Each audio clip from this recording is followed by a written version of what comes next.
Are we rolling? Okay. How long can we sit here and do nothing before people just close the podcast and walk away? Do we ever do anything? I think the answer is whatever our longest episode is. That's how long That's so how far. long we can do nothing. That's our record. You know what we can do is a food heist. Oh, Are you excited? I am excited because the fans, they haven't had you for 2 weeks, I know. right? Wasn't it 3? How many? We I did think 2 we did scars. 3 with Scar. We did 2 with Scar. 2. 2 with Okay. Scar. I don't know if this will be the next one, but I mean, it is the next one we're recording. Yeah. So I think they've been without food heist for too long. Well, I have an amazing one. This was sent in by alert reader or listener. Oh, it's a Brazilian name, so I'm going to say it wrong. João Pinheiro. That might be Portuguese, might be Brazilian. Boy, that sounds like how I try to pronounce. Yeah, I don't know. You're supposed to be better at this sort of thing. Haven't been to Portugal in 12 years, so sorry. Okay, but this is a very fancy, classical food heist. Okay. Getting very ritzy. We're getting we're also getting very stuck up here because I'm going to start by saying the poet Homer described olive oil as liquid gold. Olive oil is incredibly expensive, and in Greece, the most recent harvest has been abysmal. So prices have risen more than double. Wow. And so this is a story just from last Saturday, as of time of recording. People have been stealing olive oil all over Greece. And in particular, there were 2 that got hit the same day. Somebody stole from a high-tech, this is described as a high-tech security portal in Messina, 100 kilograms. 100 kilograms, high tech, even. Yeah. So they're like Tom High Cruising tech. into this place and somehow carrying off 100 kilograms. Carrying off 100 kilograms. But outside of town in a place called, and I don't speak Greek either, so Polygyros? They stole 37 tons of olive oil. Wow. This was not as high tech. Yes. It was described as a battered iron door in Polygyros and a high-tech security portal in Messina. 37 tons from one and 100 kilograms from the other one. That's quite a bit of olive oil. Yeah. I mean, liquid gold. When I was in Spain last time, I did a food tour. You ever done one of these? I've done one in Jamaica. It was awesome. Yeah. So if our listeners haven't ever done one of these, I recommend it. It was great. So we met at a square in the middle of Madrid, and then a person walked us from restaurant to store to restaurant to store to even behind the scenes, and here's some local cuisine, and they've prepared this thing for us. You get a little taste of it. It's not like you have a meal at each one. Yeah. You just get a little bite. And so we went. We tried 30 different olives. We went to the local chip maker that was making potato chips, and they were stirring them in the vat, and they dumped some out and said, here's some potato chips for you. We went and tried various desserts at various places. And one stop along the way was the olive oil store, where they gave us olive oil shots, 4 of them to try their different olive oils. And this is the only thing on the tour that I was but I drink the olive oil shot. Just they're like, oh yeah, it's fantastic olive oil. It'll taste really good, and I'm like, it'll go right through you. Yeah, and I'm like, really? Yeah. And a lot of the other people on tour are like, oh yes, this one. I mean, I like olive oil on my food and stuff. It tasted like oil. I could not tell the difference between the 4 special olive oils that were fancy and expensive when I was just, maybe this, Ludditizes me. I mean, I'm sure I could taste a difference between a good olive oil and a bad olive oil on food, but just taking it as a shot, it didn't work for me. It was a little gross, I'll be honest. Gross. Well, I'm sure that there are people out there screaming that you missed a beautiful experience. Yeah, I didn't miss it. I did it. Oh, okay. I You just tried. didn't enjoy it. I mean, they weren't full shot glasses. Yeah. They were little tiny A things. teaspoon but, or something. Yeah, I did it. I tried them all four. Right. Yeah. I tried. We specifically chose a food tour that did not have any fish because that's not my thing. So we did try several various hams and things like that, but because that's the big thing in Spain is their ham. Ham. Yes. Spain and Italy both produce more olive oil than Greece does. But Greece, 82% of it is considered ultra high quality extra virgin olive oil. They have the best olive oil. I've just offended all the Italians and Spaniards, but that's what this article says, so I'm going to say. Well, I'm the one who was like, Spain, your olive oil was, but olive oil was uninspiring. It was like saying, you like cookies, right? Here's some flour. Try these different kinds of flour, and just taking a spoonful of it didn't really click with me. So, when my oldest son graduated from high school, he wanted to go on a senior trip. Yep. And so I'm like, sweet, let's go to Mexico. So I took him to Puerto Vallarta, which I love. And we did one of these tours where they take you out and do stuff. And this being Puerto Vallarta, that's part of the region of Mexico where tequila comes from. So they took us to this old, awesome, family-run, middle-of-the-jungle tequila place. And everyone else was sampling it while my Mormon son and I just kind of sat there twiddling our thumbs. And they kept saying, "Are you okay? This is free. You can have it." And we're like, "No, we're fine." Do you want to describe for our listeners what Adam has created? Yeah. So Adam sits in the back, and while everyone else is working, he just asks Midjourney to create images of whatever we're talking about. And this one is Tom Cruise pulling a jar of olive oil out of, I don't know. It's like he's stealing it, but it's coming from the ceiling just kind of magically. Yeah. So maybe it's falling out of the jar as you know runs. What he's doing? He's milking the olive oil producing. That's how you get olive oil. You milk the olive oil tree, the olive tree. The tree. Yes, you milk the tree. Okay. Yep. He just put up another one that is really disconcerting because Tom Cruise is staring directly at my face. The other one, he's looking dramatically off to the side, like scouting for danger. This one, he's just looking at me. And I know he's going to try to give me that olive oil. Or he's going to punch me and run off with it. So you mentioned, being the Luddites that weren't drinking. Not Luddites, the teetotalers. Yes. That weren't. It's not a Luddite to not drink. It's a Luddite to not appreciate the olive oil. Have I told you when I was in France as a teenager? It's interesting because I stayed with a host family and they were delightful. I think I may have told you that story. Yeah. And the father was great, but he had the French accent. He laughed. He did that, right? I thought that was just a straight up stereotype and things. And I'd be like, oh, but then he's there. He's like, he just did it. And I'm like, are you doing this to joke with me? I don't think he was. So you did a student exchange program with the chef from Little Mermaid. Yes, I basically did. He kind of looked like Chef Louis, right? But in a cop's uniform because he was a policeman. Yeah. And one of the last days I was there, they knew I didn't drink. They'd never tried to give me much wine. They'd asked just to see. But the last day I was there, they got out the champagne and handed me a cup. And I'm like, guys, I don't drink. And he's like, but it's champagne. This doesn't count. It wasn't wine. I'm like, I don't drink. It's like, oh, it's champagne.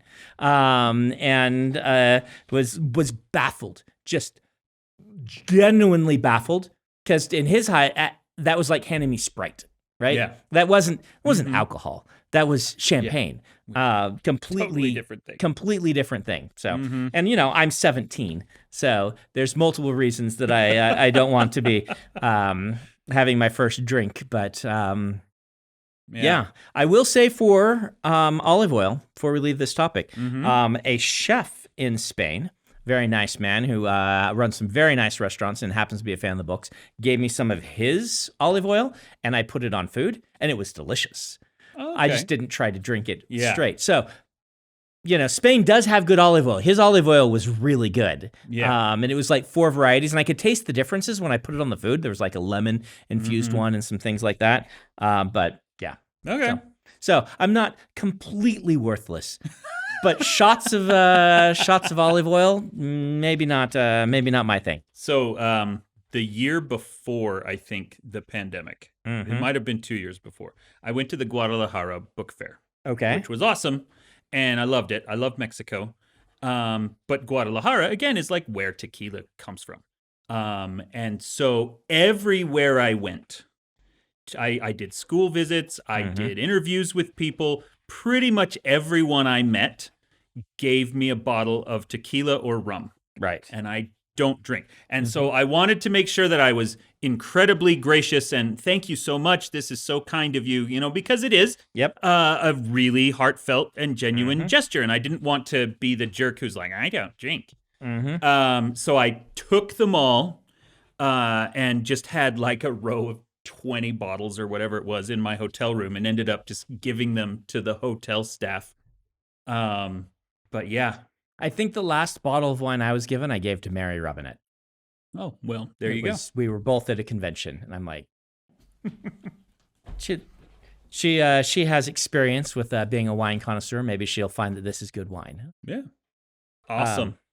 I did have a teacher in high school find a student who was going. The student mentioned that she was traveling to Mexico and asked her to bring him back a bottle of tequila. This is like a 15-year-old. Yeah. He was coincidentally my French teacher, and he was a native speaker who maybe did not understand American ways of doing things. He got fired. Oh, for that.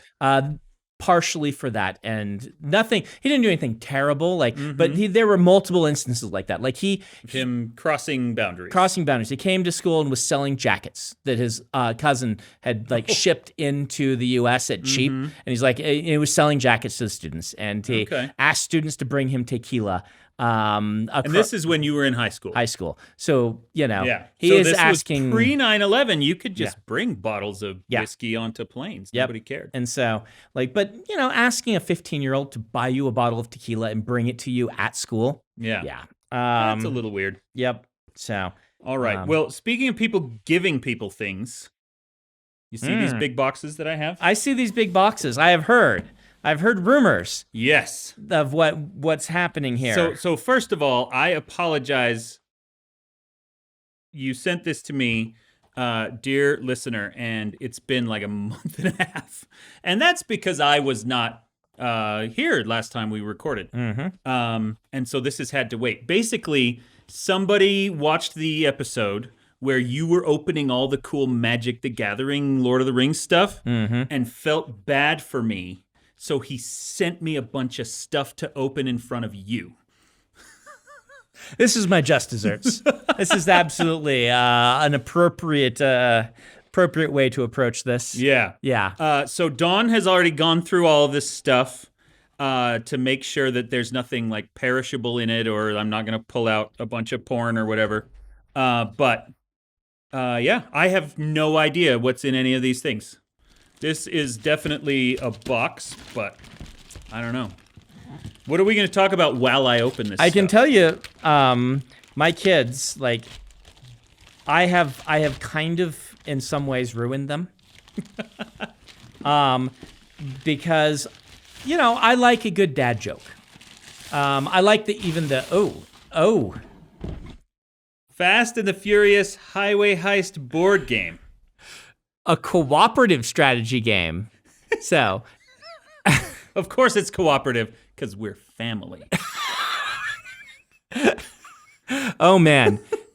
Dan, you need to read the rules of this, not right now, but I want you to return and report to us. Oh, this is amazing. If they have rules for how being superheroes of a car is involved, right? Mm-hmm. Like, can you take less damage if your character falls onto a car? Well, it looks like the characters are cars. The little thing on the back just has some cars on a highway board. No, I see human catapult and Oh my gosh, you're right. in words right there. So humans are involved if they're being catapulted.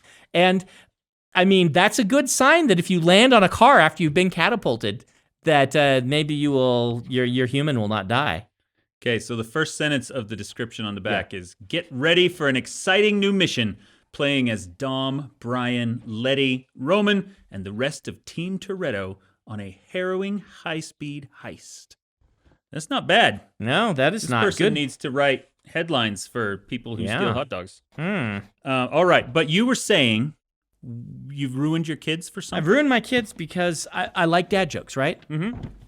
They all make dad jokes now. They're not supposed to. They're supposed to hate them, right? Yeah. Like that's the whole thing about dad jokes. Have we talked about this? We talked about this. I think we have. We talked about the idea that the dad jokes are training wheels jokes to help kids understand the concept of puns and things like this. And I really like that, 10 years ago, the idea of dad joke became the term for it. It's a really good term because it really is, dads making jokes to get their kids understanding jokes. You have to make them really obvious. Mm-hmm. Then as the kids age, you realize that they start to get the jokes and they laugh at them. And then they move into this is a bad joke. But it was deliberately a bad joke because you had to do something really obvious to get a 5-year-old to understand you're telling them a joke. Yeah. And then dads naturally fall into and I'll say moms can give dad jokes too. So parents, uncles can give dad jokes. Those who interact with children learn that as the kids find them funny, as they age, they then start to find them annoying, right? Yeah. But my kids have started to make them. And one of the big ones that I used to do when they were really little. No, there we are. It's my little semi-truck. Semi-truck. What do you call a truck? Do you call that a semi? I call that a semi, yeah. You call it a diesel? Nope, I don't call it a lorry. I just call it a semi-truck. It's a helicopter on a little stand. This is turning into a commercial for whoever made the Fast and the Furious board game. Funko games. Oh, that's fun. By definition. So anyway, one of the ones I did when they were really little is they would give me a gift, and I would take out the wrapping, and I'd say, "It's a box! Oh, thanks, I need these a lot. I need to put gifts in them, and I need to stack things," and, to get the kid being like, Dad, look inside they'd start with, no, look inside the box, there's more, because as a kid, they like boxes. Yeah. So it's not just a box, it's something else. And then they move into, Dad, not this dumb joke again. My kids do it every time they get a gift now.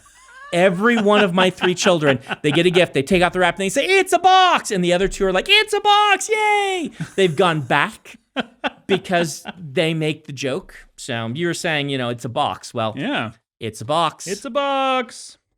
All 5 of the little player cars are different designs of cars. Hey. And I don't know what cars look like, so I have no idea which designs of cars they are. There's a purple one. Well, that's a very thoughtful gift. Yeah. It's a very appropriate gift. You are quite the fan of board games. I am. And I love them. You love heists. And we have indeed talked about Fast and Furious many times on our podcast. So, last year, actually exactly a year ago, because it was at Dragonsteel, yeah, I announced that I was going to do a big board game retreat. Oh, yeah. And that happened earlier this July, and it was awesome, and we loved it. So we decided that next year, in 24, we're going to do 2. And we posted those about a week ago on Friday, and one of them sold out by Sunday. Okay.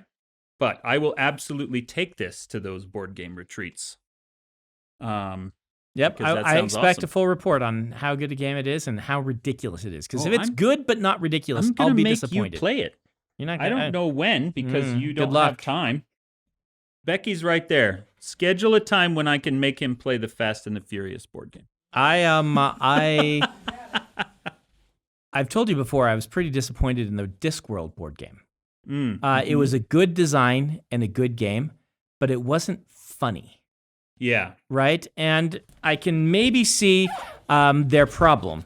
Discworld being one of my favorite book series of all time.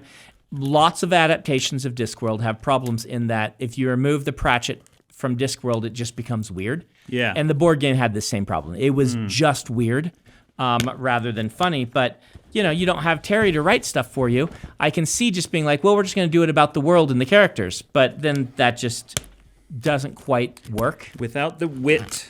Yeah. And without the heart. Yeah. But a lot of Pratchett adaptations are like this. The only good Pratchett adaptation is Good Omens. And, you had the co-creator of the story there as the showrunner who knew how to get the humor in. Did you watch the second season of I haven't gotten to it yet. I won't say what I thought about it. Okay. Because then maybe we can talk about it at some point. But Did we talk Good Omens on this? we have talked about it. Yeah. We talked about how you thought that the ending was better in the show, and I thought the ending was better in the book. Mm-hmm. I don't think there's been like a Yeah. full-length episode though. Because some of the stuff they added in there to just show what's in the books was so good. Mm-hmm. Crowley like glaring at the plants and making them shiver and stuff like that. Just really nice. Anyway, what do you got? What do you got? Okay, so first of all, here's the gift receipt. This is from Dallas and Sheila. Dallas and Sheila. So thank you. First we have little kid Donatello from the Mutant Mayhem movie, a Funko Pop. They've done all their shopping at Funko, apparently. Well, I love it. He's going to have to join like Shalon and Adolin back there and and hang out. You can sit back there with the Klingon teddy bear. Do your kids like Funkos? My oldest son, the one I was talking about earlier, he used to collect them. Right now, they are all, and still like pristine in the boxes because he's a collector, not a player. They're all in my garage because now he is married and lives on his own and they don't have room.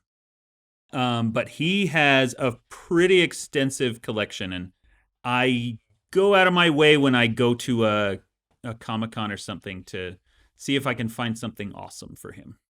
Because my kids like them and have been grabbing them. They aren't collectors. They just want to have the thing out. They just want to play with them. We went to a family vacation in San Francisco a few years ago. This would have been probably 16, maybe? Okay. No, it was 17, I know, because my movie was already out. Because we went to Borderlands Books, and they wanted to do a signing, and then we all watched the movie together. So that was either 17 or 18.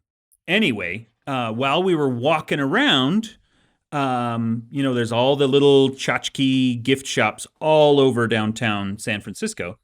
And he found one that was one of these giant ones that's one of the Titans from Attack on Titan. Yep.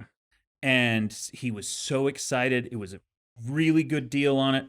He bought it, and we put it in the bag and hung it on the back of the stroller because we had a baby.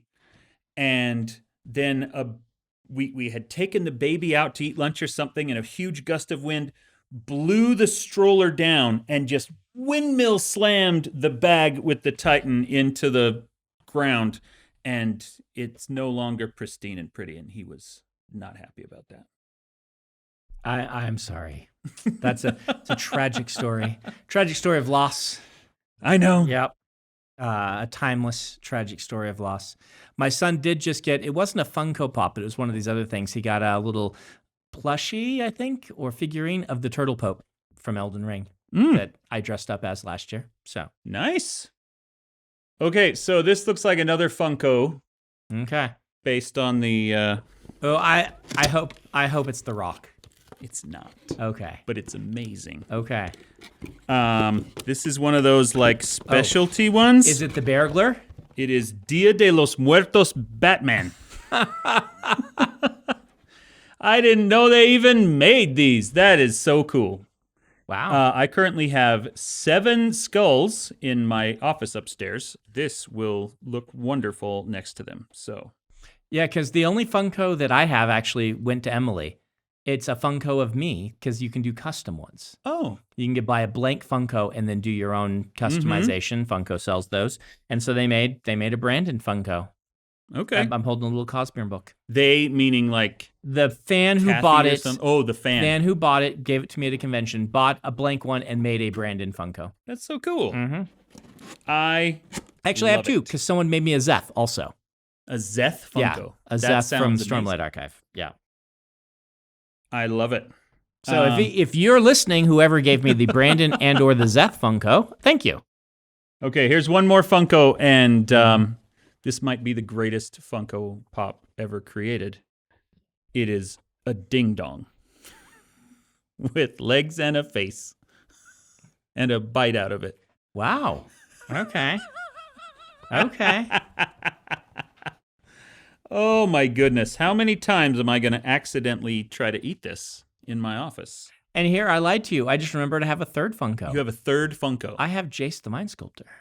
From Magic? Yeah. Okay. Someone gave me that as well. That's awesome. It's Um, not a ding dong, but it's still no. pretty awesome. I'm kind of shocked that they were able to target you so well with things you've talked about on Yeah. the podcast and or interests of yours. Clearly they knew me. They saw me coming. Well, and also clearly there are a lot more kinds of Funko than I thought. Or Pops, because there's Ding Dong Funko Pops. Who Yeah. knew? Who Well, knew? it's because you don't search the Funko Pop things at Comic-Cons all the time. I don't. The last one I bought Mhm. for my son again was Tupac. And the same line has a Biggie, but I haven't been able to find the Biggie anywhere. But we have a Tupac Shakur Funko Pop. All right. Looks like there's 2 more things in here. Okay.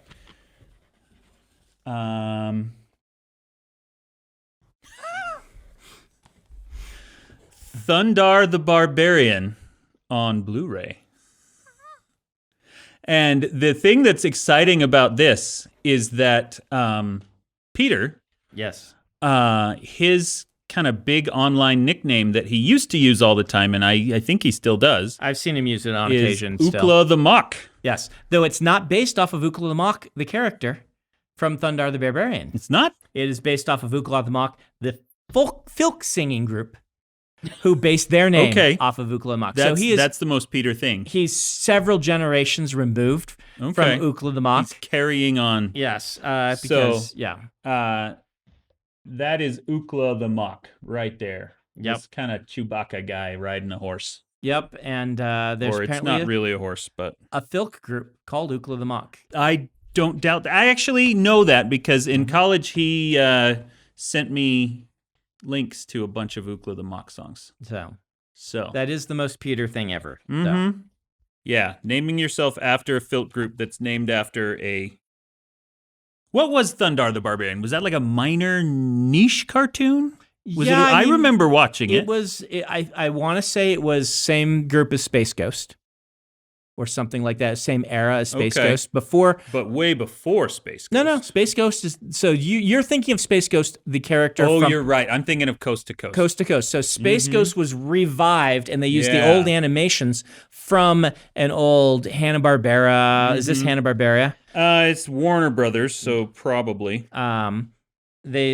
So I want to say it's like the same, like it might not have been actually, but some of these episodes would have like 2 cartoons. That's Thundar the Barbarian and something else like Space Yeah. Ghost, or, sometimes it would be like a DC thing. It'd be like Wonder Twins and Thundar the Barbarian. Yeah. 15-minute episodes that they probably made for some other reason, then repackaged to make a children's TV show out of or something. But I did see Thundar the Barbarian Yeah. episodes. But the other thing you got to remember out there, listener, is that this is like early 80s. Yeah. So if you didn't happen to catch every episode because you were home at the time it aired, you haven't seen all of Thundar the Barbarian. No, so you I've have not. seen 5 or 6 episodes of it.